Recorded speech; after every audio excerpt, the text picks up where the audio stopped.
Ladies and gentlemen of the press, you're welcome to the NBA National Secretariat.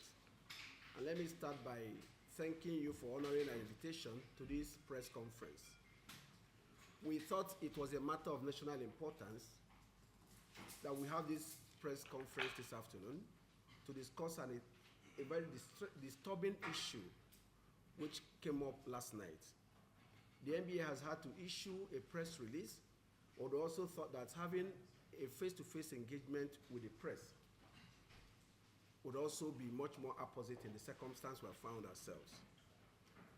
I refer to the notice by the police which came out last night informing the public of the purported decision of the police to resume or reactivate the police policy on tinted glass approval. Now the policy first became known to the public in April, and it was extended to commence on October 1st. Now, because of our belief that this policy was unconstitutional, was unlawful, the NBA went to court. And through the section on public interest and development law, SPIDO, and also some of our members, and our NEC resolved also to support these lawsuits. And the court in Warri ordered that the status quo be maintained. And consequent upon that, the police reached out to us and we had an engagement with the police where all the parties agreed that that policy implementation be stopped. So what we await the outcome of the legal challenge to the same. And before I continue, I would like to say a few things. We believe that the National Assembly lacks power to make that law, pursuant to which the police issued the policy. We also believe that, assuming without considering that the Nigerian police force has the power to, the National Assembly had the power to make that law, and that the policy given by the police as a regulation was lawful, that it was also ultra vires the police to make it, and that it was a money-making venture by the police. First of all, let me start by noting the Nigerian police force is a law enforcement agency. It is not one meant to generate revenue. And it is more worrisome that the policy implementation requires that the money be paid into a private account. There is no indication that this is being done as a public-private initiative, which will require that the concession agency will give a concession. There is no indication as to the transparency. There is no indication as to what happened to the earlier permits given by the police. And assuming it is, according to the police, for security reasons that they are doing this, what happened to the validity of the earlier permits granted by the police? Why do you have to renew it? And we believe that the police is setting up members of the police and empowering policemen on the street and on the roads to extort money from civilians and harass them. And we also believe that the purported notice of resumption is a calculated attempt by the police to make life very difficult for people this festive period by claiming that the resumption will be by 2nd January 2026. The police is simply saying, rush to get the so-called permit. So Nigerians who are already growing under harsh economic conditions, who are trying to feed their family, and those who are trying to find ways to travel to their villages and other places for the festive season, would have to accommodate the extortionate rate for obtaining this. And those who have tried to say that even the official fee is not enough. You have to also pay third parties to be able to get this. And our question is, if it is a crime-fighting measure by the police or policy by the police, and not a money revenue-making one as we contend it is, and as it is indeed, why can't this data be obtained at the point of renewal of your vehicle particulars, which involves the police, the customs, the state security service, and the licensing authority? Why is the IG so interested in compelling members of the public to pay money into a private account? And there's a lot of opacity. How did they arrive at the amount being paid? How is this money being spent and shared? If it is for public purposes, why is it not being paid into federal government account through a TSA account? And we think that Nigerians should rise up to condemn this. The police should focus on protecting the lives of the people, not making off their back. The people are already suffering. But above all, as a professional association whose motto is promoting the rule of law, we think that they have action by the police under the IGP, Inspector General of Police, Mgbeke, flies in the face of judicial proceedings involving the police. It does not matter whether there is an injunction or not. The police ought to await that outcome, to which they are represented by a counsel. And they are represented by a senior advocate who gave court an undertaking that police would not do anything. And we hope and believe that it is not the lawyer who has advised them that they can resume this collection while the matter is pending in court. Nigerians are suffering enough, and the police should not add to their problems. Police should not add to the difficulty that people will experience while traveling on the road for the festive season. We need to stop this, and we need to be guided by the rule of law. I need to remind the police that the police will benefit more from a peaceful and orderly society, that the police will stand to benefit more from a society where people respect judicial proceedings and allow the courts to determine between two contending parties. And it will be unlawful and indeed a brazen act by the police to insist on proceeding with this collection. More so after we had a roundtable meeting and agreed to suspend this. But beyond that, the police must be partners in progress and not have anything to do with any situation or thing that imposes hardship on the people. And we thought we should have this conversation with you gentlemen of the media. To my immediate right is Abdul Mohammed Essen, who was part of that meeting. In case my recollection of what took place that day is wrong, he would correct me. And also the Assistant General Secretary Barnabas Ehe Henry. But we thought we should have this conversation because it has very negative perception for our society and the police. And we should not tolerate such a thing. And the police should allow people to enjoy their season and if anything about tinted approval. And if it is indeed to secure the lives of the people, there must be more creative ways of protecting the people and ensuring the security of the people without imposing further financial hardship on the people. And also doing it at a time that members of the public who may need to travel, who may need to put their vehicles on the road, will be harassed, extorted money, have their movement impeded, and oftentimes may be impounded by overzealous policemen on the road, who may not distinguish even between the so-called takeoff time of January 2nd. It's a time to say no. And we're also calling on the President of the Federal Republic of Nigeria, Asiwaju Bola Ahmed Tinubu, the Commander-in-Chief of the Armed Forces, to call the Inspector General of Police to order. We've also, as at this moment, delivered a letter to the Office of the Attorney General, asking the Attorney General to also write to the police to cease and desist from this unlawful activity, which does not portray the country in a good light and imposes unnecessary hardship on the people. This must stop. We would like to put it on record. We have said this before, and we'll say it again. We would like to put it on record. At no point did any court restrain the Nigerian police force from enforcing the tinted glass permit policy. At no point. What we have out there is people misinterpreting that last court paper that came out. That injunction talked about maintaining status quo. I don't want to go into technicalities, but it talked about maintaining status quo.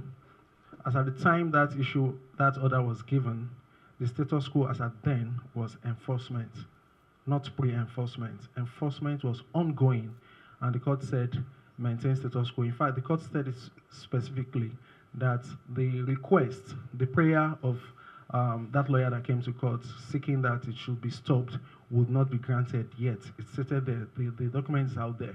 So the status quo was to continue with the enforcement, with what was already on ground. But we had a meeting with NBA where the IGP decided to tool the path of care, the path of listening and being concerned, and he gave that directive that the tinted glass permit policy be suspended. So that suspension was not based on any court order. It was based on the Nigeria Police Force being responsible and being responsive to the yearnings of the people, being responsive to the appeal by the NBA. So, and when we announced that suspension, there was no time frame to it. At no point did we say it would be from so time to so time. We just gave its time then. In fact, we're hoping that the court case would have reached a logical conclusion so that we'd know where to go. If you remember that statement, we said it's being suspended to give Nigerians room to regularize their documentation and to also await the outcome of the court. But something has been happening. The court case has been dragging. And in that period, people now, criminal elements now confidently use these tinted vehicles to perpetrate crime. You might not know, we know because we gather information, we gather intelligence, and we maintain crime statistics. So I can tell you that. And just 2 weeks ago in Edo State, this is a verifiable fact. You can go out there to check it out. In Edo State, Benin City, 2 weeks ago, the police tried to stop a Lexus SUV with fully tinted vehicles. They refused to stop, and there was a pursuit. And upon stopping this vehicle, boxing them into a corner, the police approached.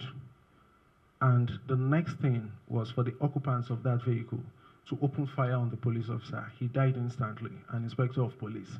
They were able to do this easily because the vehicle was fully tinted. You couldn't see from outside that they were carrying arms. That and many other cases. So the mandate of the police is to protect life and property. We would not fold our arms and watch things degenerate. We'll do what needs to be done. So, like I said earlier, there is no clear-cut order. There is no court order at all restraining the police from enforcing this.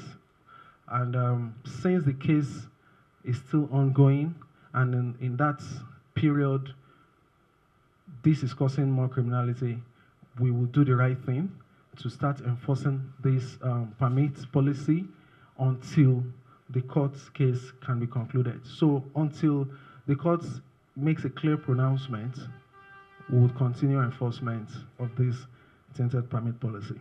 Contempt. I don't know what that, I know what contempt is, but we are yet to be served any paper. So we won't act on what you have just told us today. When the papers get to us, we have a legal department. In fact, it has been upgraded to a directorate. We have a legal directorate. It's headed by an assistant inspector general of police. So once the papers come, we would respond accordingly. But for now, it's hearsay, so I wouldn't talk about hearsay.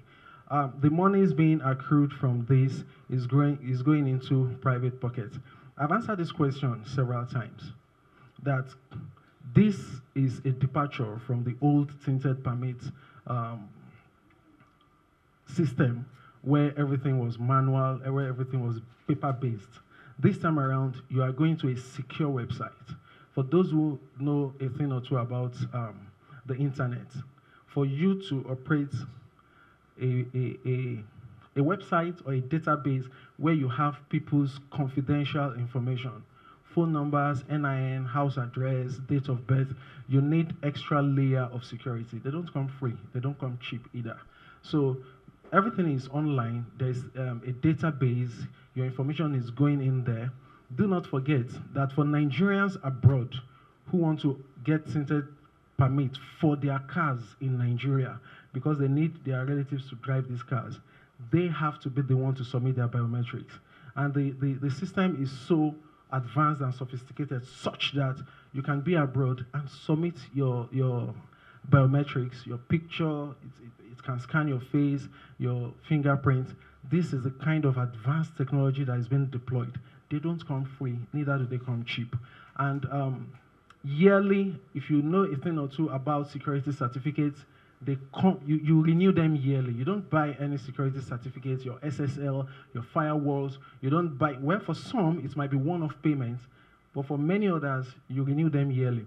So we are protecting the information of Nigerians with these advanced systems.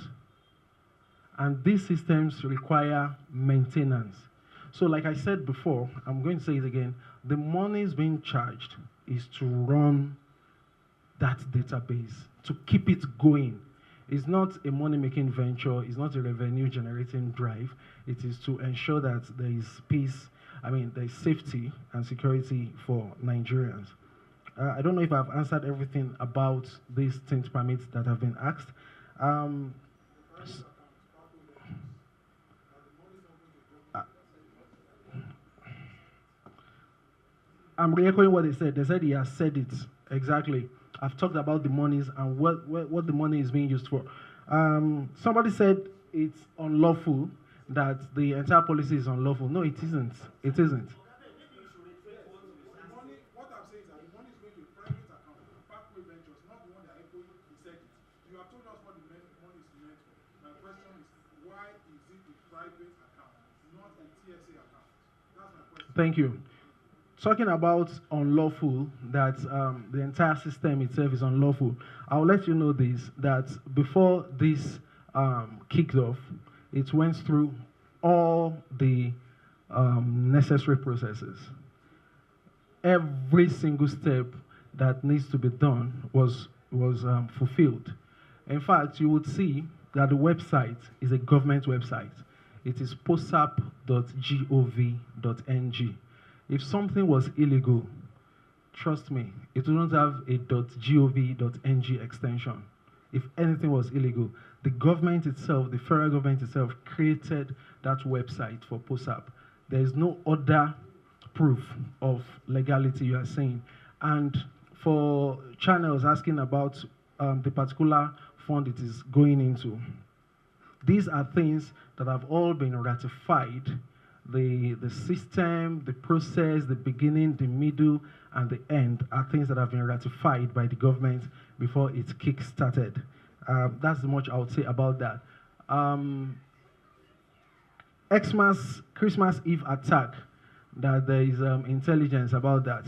Yes, I think before the end of today, we are working on that. Before the end of today, we are going to issue a statement for the Yuletide period and the New Year, talking about our plans for Nigerians. But I can just give you like an idea of what we want to tell you in that statement.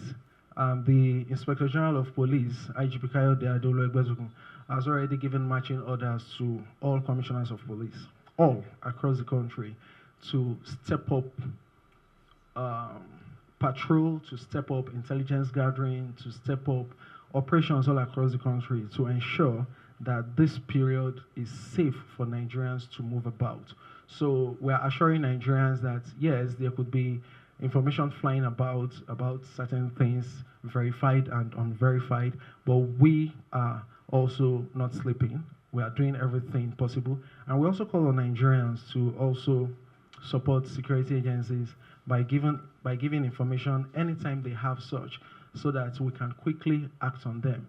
Do not forget that security is everyone's business. Thank you very much.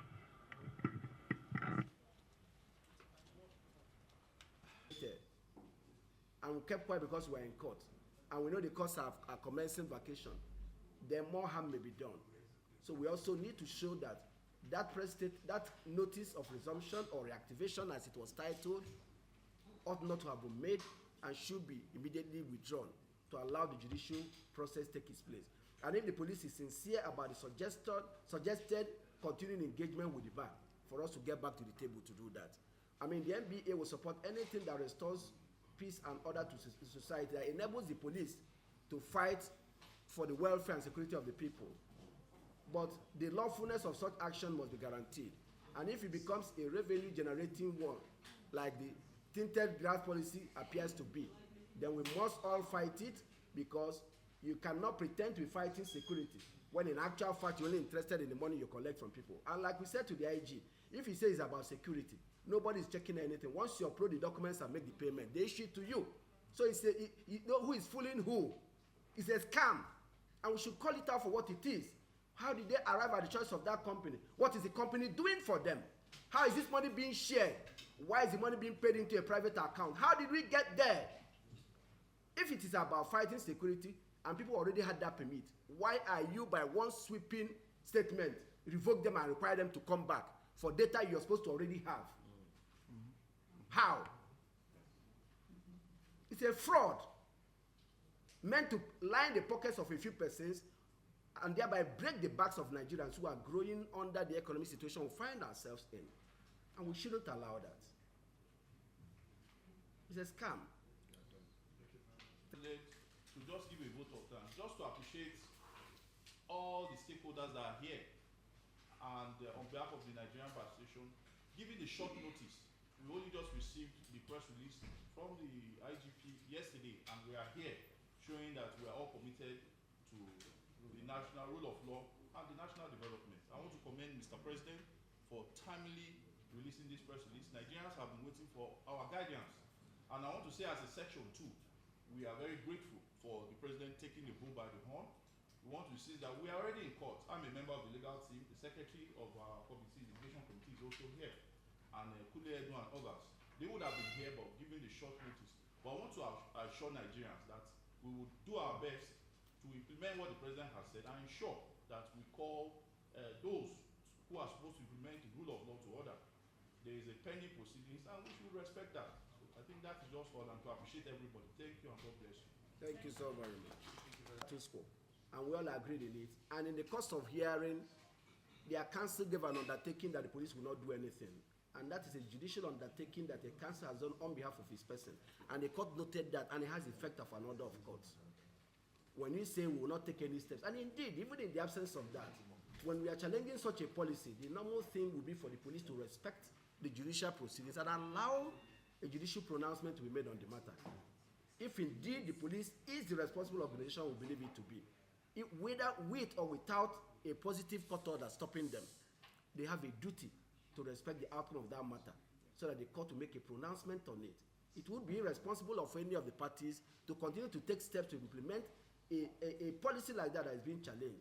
Also, the lawfulness of the same is being challenged. It's even in the best interest of the police to await judicial pronouncement so that we will know who is right and who is wrong. Yes, otherwise you force a fait accompli. You're simply telling the court, to hell with you. We don't care about you. And no police force should be seen to be saying that, because the breakdown of law and order in a society does not benefit any person, especially the police, which will have the onerous task of restoring order to a society.